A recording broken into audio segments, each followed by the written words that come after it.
The Ember Protocols. Captain Elena Voss stood before the massive viewport of the UES Retribution, watching the distant stars blur past as her ship moved through hyperspace. 5 years had passed since the Nexari Empire turned Serenity Prime into a graveyard, but the memory burned in her mind like it happened yesterday.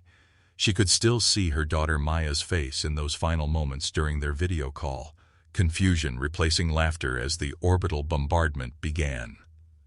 The bridge hummed with quiet efficiency around her. Her crew worked with the precision that had made human forces legendary across the galaxy, though not in ways the other species expected. Where aliens saw honor and glory in warfare, humans had learned to see mathematics and finality. The difference terrified their enemies in ways they were only beginning to understand. Commander Marcus Chen approached from the tactical station, carrying the latest intelligence reports. His artificial leg made soft clicking sounds against the metal deck plates, a reminder of his own escape from the Nexari raids that followed Serenity Prime. 3 billion humans had died in that initial attack, and the systematic elimination of outer colonies that came after. The galaxy watched and did nothing. The Kethran hegemony has sent another diplomatic message, Marcus said, handing Elena the datapad. They want to negotiate a ceasefire on behalf of the Nexari remnants. Same terms as before. Recognition of current territorial boundaries in exchange for an end to hostilities. Elena read through the message without changing expression. The Kethran had been one of the loudest voices calling for restraint when Serenity Prime burned. Their representatives in the Galactic Assembly had spent months drafting strongly worded resolutions while human children were being vaporized from orbit. Now they wanted to play peacemaker because humanity had finally shown them what real war looked like. Dr. Sarah Winters emerged from the science station where she had been analyzing intercepted alien communications. Her specialty was xenopsychology, but lately she spent more time studying fear than cooperation. The data streams flowing across her screens painted a picture of galactic panic that grew stronger each day. The communication patterns are shifting again, Sarah reported. 17 different species have increased their encryption levels in the past week. The Drakari clans are recalling their exploration fleets from the Outer Rim. Even the Ethereal Collective has broken their meditation cycles to monitor our fleet movements. Elena nodded as she studied the tactical display showing human forces across 3 sectors. The Ember protocols that Marcus had developed were working exactly as designed. Unlike traditional galactic warfare that focused on territorial conquest and symbolic victories, the protocols treated every engagement as a problem to be solved permanently. When humans decided an enemy needed to be eliminated, they did not stop until every ship, every base, and every military asset was reduced to scrap metal floating in space. The alien species could not understand this approach because their own conflicts followed ancient patterns of ritual combat and negotiated settlements. They would fight until one side demonstrated superior strength, then negotiate terms that preserved both civilizations' ability to function. Honor was maintained, casualties were minimized, and life went back to normal within a few years. Humanity played by different rules now. The Nexari Empire had taught them that mercy was weakness, and that leaving enemies capable of future attacks was a luxury that dead children could not afford. So when human fleets encountered Nexari forces, they did not accept surrenders or negotiate truces. They systematically destroyed every target until nothing remained that could threaten human civilians ever again. Admiral Torres appeared on the main screen from his flagship, the UES Prometheus. His weathered face showed the strain of commanding a war unlike any the galaxy had seen before. Behind him, Elena could see the hustle of a military operation that never slept and never paused. Human forces had been engaged in continuous combat operations for 18 months, and their efficiency only improved with each engagement. "Status report, Captain," Torres requested. "We have eliminated the Nexari supply depot at Kepler 442 and destroyed their shipyards at Proxima Station," Elena replied. "Intelligence suggests they are down to less than 30% of their pre-war fleet strength. The remaining vessels are scattered across 12 systems with no central command structure." "Excellent work. The protocols are exceeding all projections. Torres paused, and his expression grew more serious. However, we have a new development. Multiple alien civilizations are requesting emergency sessions with the Galactic Assembly. They want to discuss humanity's conduct in this conflict. Elena felt cold anger rise in her chest. The same species that had ignored human suffering for 5 years now wanted to lecture humanity about proper warfare. They had watched the Nexari burn human worlds and called it an internal dispute.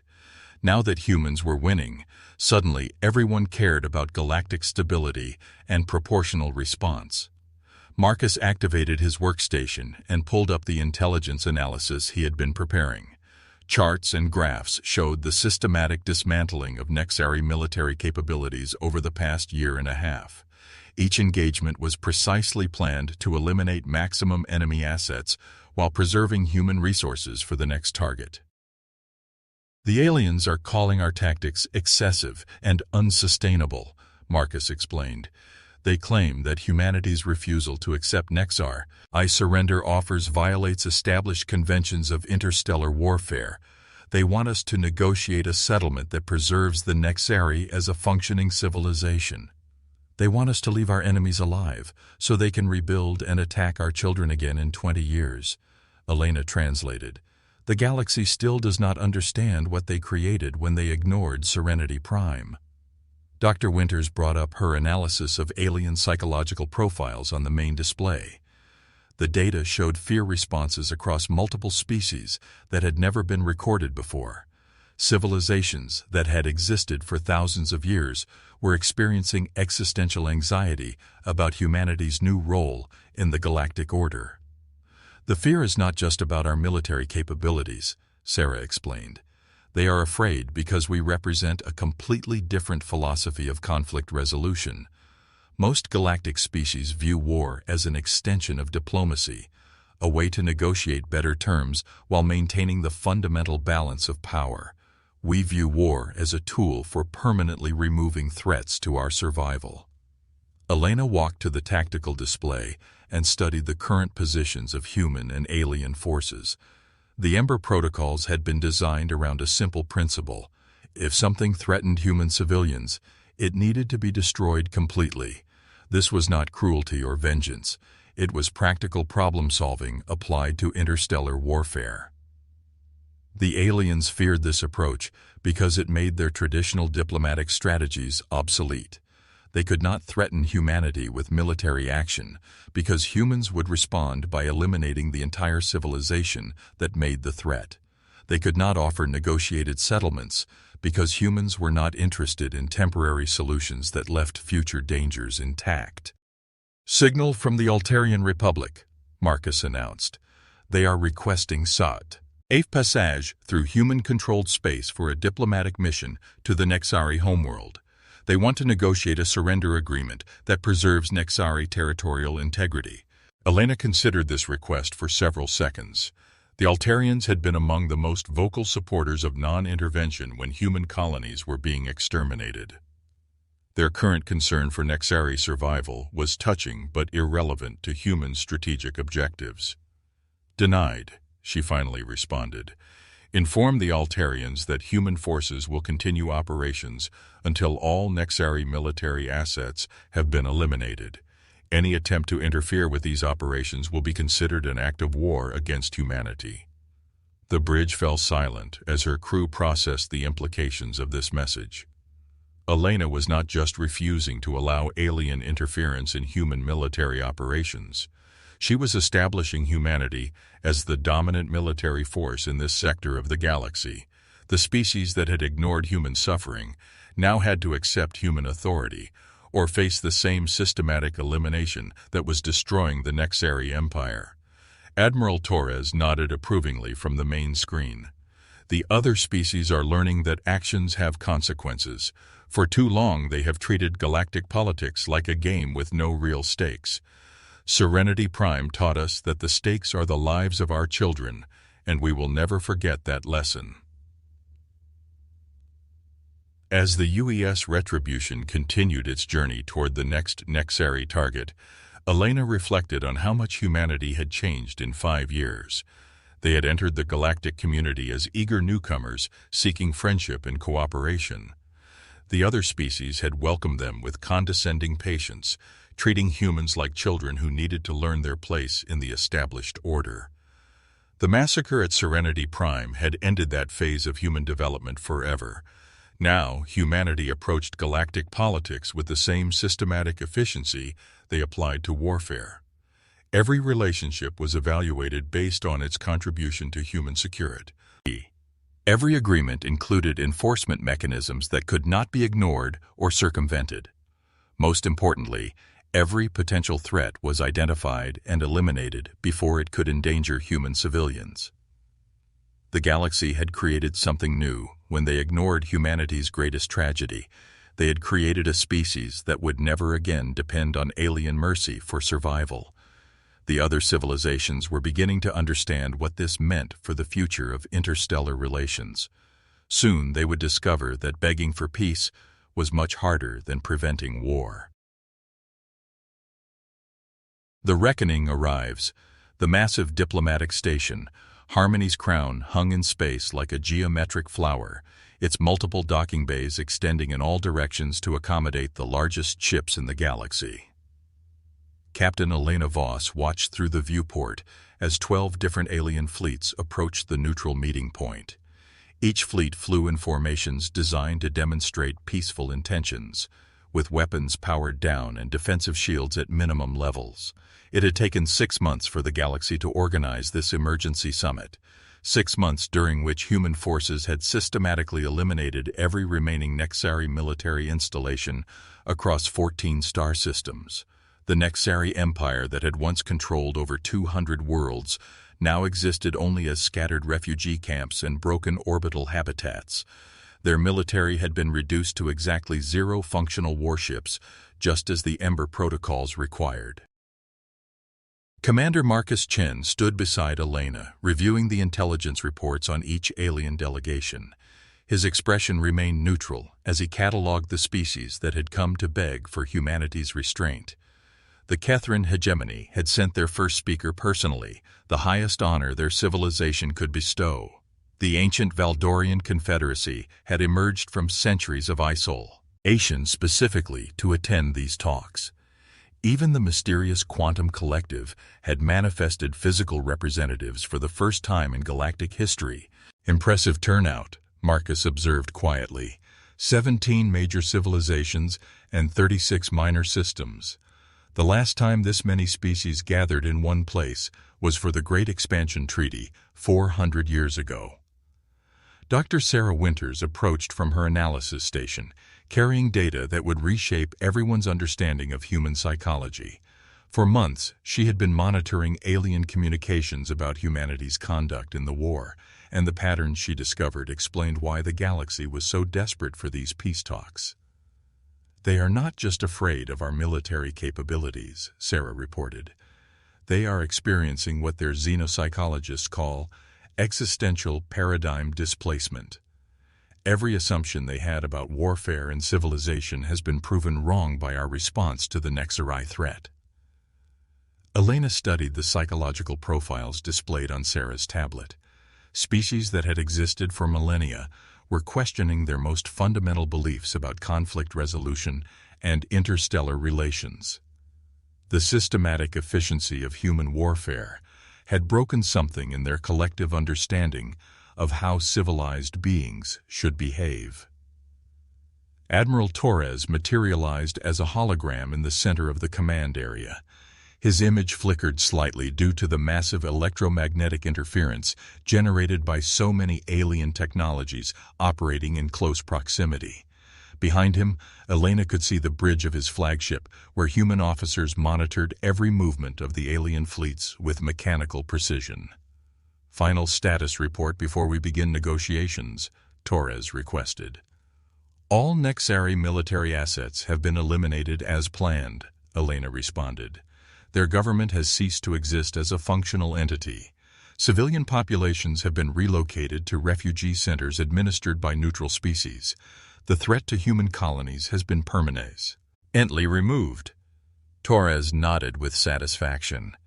"Then we have achieved our primary objective. The Nexari will never again be capable of attacking human civilians. Now we need to establish new rules that prevent any other species from making the same mistake. The diplomatic shuttle that transported Elena and her team to Harmony's crown was small compared to the massive alien vessels docking around them. Human engineering focused on efficiency rather than intimidation, but the other species had learned that modest appearances could hide devastating capabilities. Every alien crew watched the human shuttle with nervous attention as it approached the station. The main conference chamber was a marvel of neutral architecture, designed to accommodate the environmental needs of dozens of different species simultaneously. Atmospheric processors maintained separate breathing zones for each delegation, while universal translators converted speech patterns into formats that every participant could understand. The result was a symphony of clicking, growling, singing, and chittering that somehow emerged as coherent diplomatic language. Ambassador Zethrin of the Kethran hegemony spoke first, her crystalline voice carrying harmonics that expressed deep regret and urgent concern. The Kethran were energy beings who existed partially in higher dimensional space, but Elena could see genuine fear in the way Zethrin's form flickered and wavered as she addressed the human delegation. Honored representatives of humanity, Zethrin began, we gather today to address the unprecedented events of the past 2 years. The Kethran hegemony acknowledges that our response to the attack on Serenity Prime was inadequate. We failed to provide the assistance that galactic law required, and we deeply regret this error in judgment. Elena listened without changing expression as each species offered similar apologies. The Drakari clans admitted that their warrior code should have compelled them to assist humanity against the Nexari aggression. The Ethereal Collective acknowledged that their policy of non-intervention had enabled war crimes. One by one, the most powerful civilizations in the galaxy accepted responsibility for their failure to protect human civilians. Then came the offerings. The Altarian Republic presented technology that could extend human lifespans by centuries and eliminate most known diseases. The Mechanical Consensus offered manufacturing capabilities that could transform human industrial capacity overnight. The Ancient Builders shared architectural knowledge that could create habitat rings around entire stars. Each gift was worth more than the total economic output of human space, and they were being offered freely in exchange for humanity's agreement to limit future military actions. Commander Marcus Chen stood when the aliens finished their presentations. His artificial legs supported his weight as he activated the holographic display that would show the galaxy exactly what humanity had learned from the Nexari conflict. Charts and tactical analyses filled the air above the conference table, depicting the systematic destruction of an interstellar empire with mathematical precision. "We appreciate these generous offers," Marcus said calmly, "but you are operating under a fundamental misunderstanding of human motivations. We did not destroy the Nexari Empire to gain territory or resources. We eliminated them because they posed a permanent threat to human civilian populations." The alien delegates shifted uncomfortably as Marcus continued his explanation. They had expected negotiations about territorial boundaries and resource allocation, the traditional concerns that motivated galactic warfare. Instead, they were hearing about threat assessment and permanent solutions, concepts that made no sense within their established frameworks for conflict resolution. The Kethran hegemony controlled 17 worlds when this conflict began, Marcus continued. Today, you control the same 17 worlds because you never attacked human civilians. The Nexari Empire controlled over 200 worlds 2 years ago. Today, they control 0 worlds because they chose to exterminate human colonies. The correlation is exact and intentional. Elena stood and walked to the center of the conference chamber, where every species could observe her clearly. She had lost everything at Serenity Prime: her family, her home, her faith in galactic civilization. But she had gained something more valuable in return: the absolute certainty that humanity would never again depend on alien mercy for survival. You came here expecting to negotiate with the species you remember from 5 years ago, Elena said, her voice carrying clearly through the translation systems. Those humans are dead. They died with the 8.5 million civilians who were vaporized while you debated appropriate responses in committee meetings. The silence that followed was absolute. Species that communicated through electromagnetic radiation stopped broadcasting. Energy beings that existed as pure thought patterns went completely still. Even the quantum entities that lived partially outside normal space-time seemed to pause in whatever served as their breathing. The humans you are dealing with now operate under different principles, Elena continued. We do not fight wars to achieve diplomatic advantages. We do not accept negotiated settlements that leave threats intact. We do not honor peace treaties with civilizations that murder our children. When we decide that something needs to die, we kill it completely and permanently. Dr. Sarah Winters activated her analysis of alien fear responses, and the data she had collected over 2 years painted a picture of galactic civilization in transition. The old order based on negotiated conflicts and mutual deterrence was collapsing, replaced by something the aliens had never encountered before, a species that treated warfare as engineering problem-solving.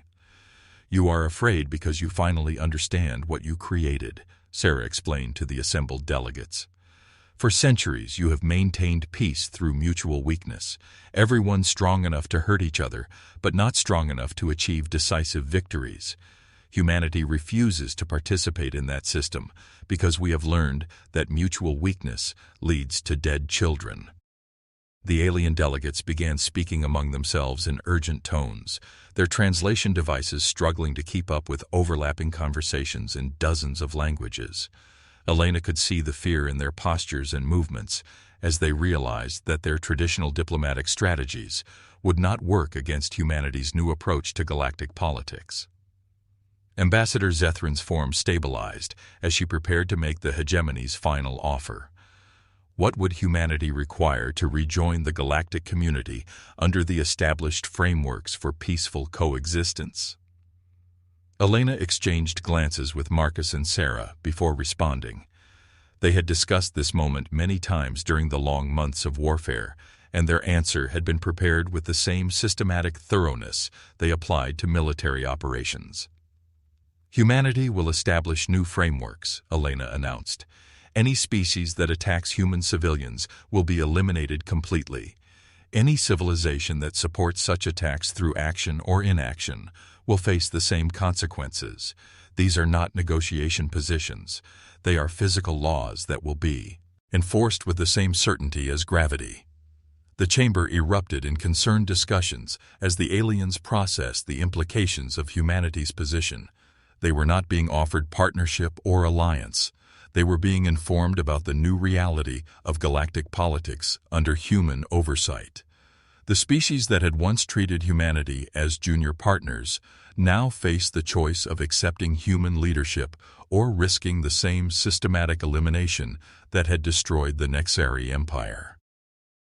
Admiral Torres appeared on the main display screen with news that would reshape the balance of power throughout this sector of space. Long-range sensors have detected 15 different species mobilizing their naval forces. It appears some of our neighbors are not ready to accept humanity's new role in galactic affairs. Elena felt the familiar cold calculation that had carried her through 2 years of warfare. The galaxy was about to learn that begging for peace was much easier than preventing the wars that made such begging necessary. Humanity had tried cooperation and diplomacy once before. The smoking ruins of Serenity Prime were a permanent reminder of where such naivety led. Signal all human forces to implement Protocol 7, Elena commanded. Any species that approaches human space with military intent will be treated as hostile and eliminated accordingly. As the alien delegates realized that their emergency summit had failed to change humanity's fundamental approach to galactic politics, Elena watched their fear transform into something approaching panic. They had come expecting to negotiate with the victims of Nexari aggression. Instead, they discovered they were facing the species that would determine whether galactic civilization survived in its current form. The old galaxy was dying, consumed by the fire that had burned since Serenity Prime fell. What would emerge from those ashes would be shaped by human hands and built on the foundation of a single principle. Never again would alien indifference cost human lives. The other species could accept this new reality and find their place within it, or they could join the Nexari Empire in the graveyard of civilizations that had underestimated humanity's capacity for systematic problem-solving. The choice was entirely theirs, but the consequences would be permanent.